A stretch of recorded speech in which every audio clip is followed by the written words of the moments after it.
line at this point. How much more kind of moving around could there be of guys, and what roles maybe you think are most unsettled? Yeah, I don't know if there could be any more moving around. I mean, I think we've tried to as much as we can as far as plugging and playing in different spots. So I think we're in a good place that way. Now it's a matter of settling it down, figuring out, what we have, where we need each guy in each spot, the rotation, as we start kind of taking a step back and saying, okay, who are, the quote starters, and then who are the backups and what position they play, what is that rotation? Those are the conversations that we'll start having the next few days, as we kind of start getting into that mock week. Do you have any sense about whether they might be further ahead from a pass pro or run blocking standpoint, or any other details like that? Yeah, I'm pleased with where they're at just in general with installation. Obviously the guys that were here in the spring have a little bit of foundation with the scheme, but even new guys like Joey, Tomas, Danny, the new center, he's actually been thrown in there. He's only been here a few days, so to his credit, he's already kind of been thrown in there and getting the reps that he needs. So I'm pleased where they're at. I'm probably more pleased with even the new guys and where they're at just with the limited time they've been here. Hi, Glenn. Hood Rubino, Devil's Digest. It was challenging enough for the players that were here in the spring to learn a new system, but now you add some players who might end up being key players on the rotation. Obviously, quarterback Emory Lewis, but also wide receivers Charles Hall and Cam Johnson. And it looks like maybe the first week of camp, it looked exactly like that, like late arrivals trying to get used to everything. But it seems like the last couple of sessions, they really turned the corner. What, in your opinion, has been the difference?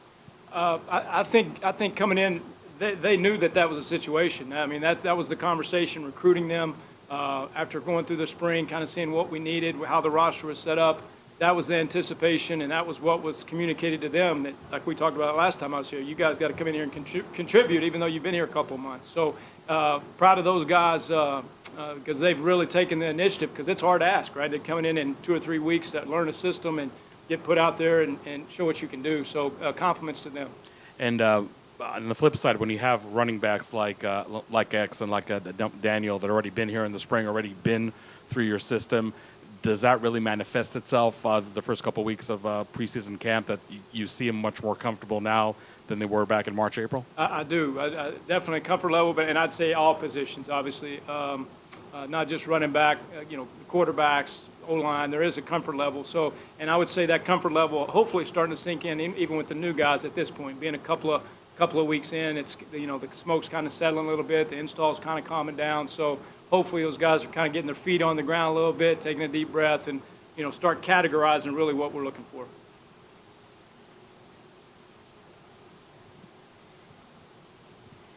Hi, Glenn.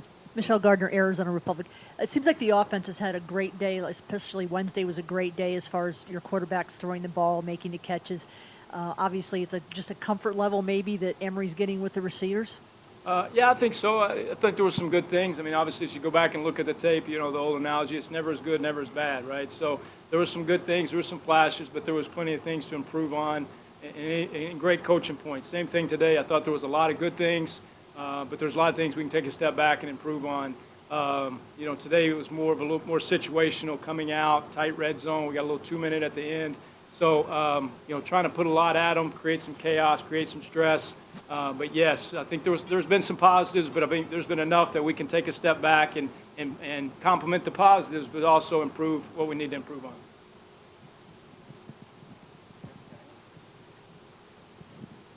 So the tight end position, you've had Messiah and Green, but he and Conyers seems like they've been kind of getting it going. I know you're playing a lot of 12 personnel looks and whatnot.